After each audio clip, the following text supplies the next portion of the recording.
Today, we're diving into a powerful idea that tried to create a set of foolproof rules for what counts as real, actual knowledge. But what if that quest for total certainty actually ends up destroying the very thing it's trying to save? Let's get into the fascinating and complicated history of positivism.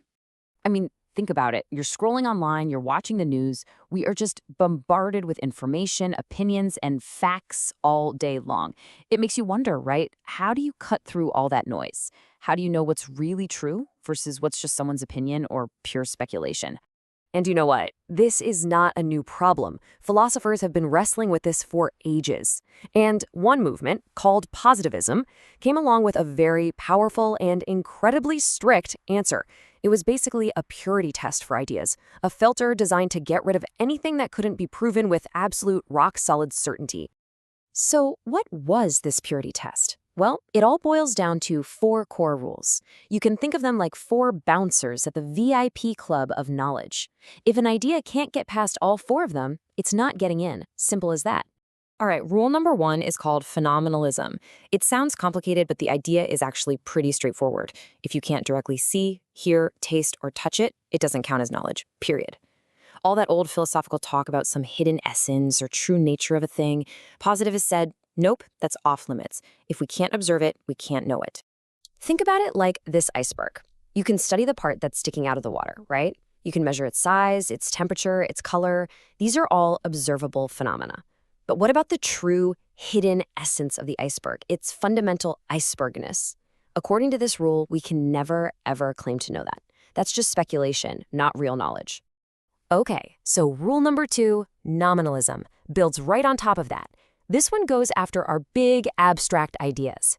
It says that words like justice, beauty, or humanity aren't actually real things out there in the world. They're just useful names or labels that we've created. The only things that are truly real are the individual, physical objects we can actually point to. Let's make this super simple. Think about a triangle. You've seen tons of them, right? A road sign, a slice of pizza, a drawing. Those individual things are real. But the perfect abstract idea of the triangle that exists somewhere in a void, a nominalist would say, no way. That's just a concept in your head that helps you group things together. It's not a real thing itself. And this brings us to rule 3, and oh boy, this one is controversial. It says that value judgments, saying something is good or bad, right or wrong, that's not knowledge at all. To a positivist, you can't scientifically prove that something is evil. A statement like that is just an expression of your personal feelings. It's a choice, not a fact. And finally, rule number 4 kind of ties this all together. It's the idea of the unity of science. The thinking here is that there's really only one game in town for getting real knowledge, and that's the scientific method. It doesn't matter if you're studying stars, chemicals, or people. The basic rules for finding truth should be exactly the same for everyone, everywhere. So, those 4 rules set the stage. They're pretty strict, right?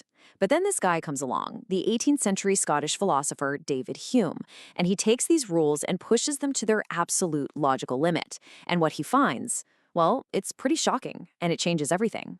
So Hume's big move was to divide all human knowledge into just 2 boxes. In the first box, you have relations of ideas. This is stuff like math and logic. 2 + 2 = 4 is always true, it's 100% certain. But it doesn't actually tell you anything about the real physical world. Then, in the second box, you have matters of fact. This is science. It's all about observing the world. And it tells you a lot, but here's the catch. It can never, ever be 100% certain. A new discovery could always come along and change everything. And this is where Hume drops an absolute bombshell. He takes this idea and applies it to something we all take for granted, cause and effect. He says, okay, let's be really honest about what we actually see. You see a flash of lightning. A moment later, you hear thunder. This happens over and over and over. So what does your brain do? It makes a connection. It assumes the lightning caused the thunder. But then Hume asks this incredibly simple yet devastating question. Okay, but where did you see the cause? You saw the lightning, you heard the thunder, but did you ever actually see the causing part? That invisible force connecting the two? Nope. Hume's conclusion was that the cause isn't a real thing out in the world. It's a habit of our own minds, a story we tell ourselves because we're used to seeing one thing follow another. I mean, wow, that just pulls the rug out from under the very foundation of science. So, if David Hume was the guy who took everything apart, the next person in our story, Auguste Comte, was all about building something new from the pieces. He's actually the one who gave positivism its name, and he had this grand, ambitious vision to rebuild all of human society on a purely scientific foundation. At the heart of his vision was something he called the law of the three stages. He argued that all human societies evolve intellectually. First, there's the theological stage, where we explain things with gods and spirits. Then we move to the metaphysical stage, where we use abstract concepts like nature. But the final, most advanced stage is the positive stage.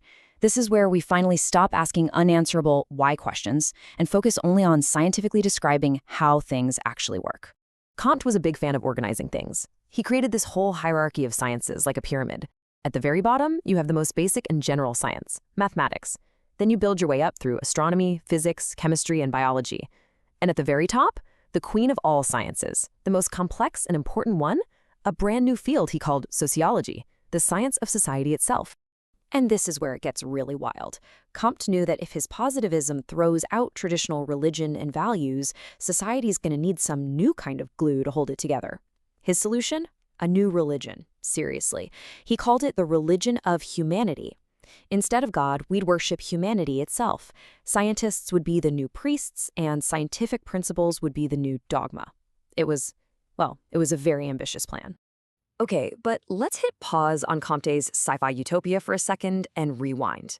Because while he was busy planning this new world, that philosophical time bomb that Hume had set was still ticking away. And this brings us right to the great, mind-bending paradox at the end of this whole quest for certainty. Just remember what Hume was trying to do. He wanted to find a type of knowledge that was absolutely bulletproof, something built only on direct experience, with zero unproven assumptions. He was being the ultimate positivist, really, applying the rules with total, ruthless consistency. And here is the absolutely shocking result. In his mission to get rid of every last assumption, Hume discovered that you can't. He showed that all of science, everything we know about the world, rests on one giant, unprovable leap of faith, the belief that the future will behave like the past. We just assume the sun will rise tomorrow because it always has. We can't prove it. So the heroic quest to banish all belief from knowledge ended by revealing that all knowledge is ultimately built on a belief. It's an incredible paradox. So where does that leave us? Positivism started out as this noble search for solid ground, for an unshakable foundation for everything we know. But by stripping away everything that wasn't 100% certain, did it end up leaving us stranded on a tiny island of our own personal experience with no way to build a bridge to anything else? So I'll leave you with this to think about. Is the quest for pure, certain knowledge a worthy goal, or is it actually a trap for reason itself?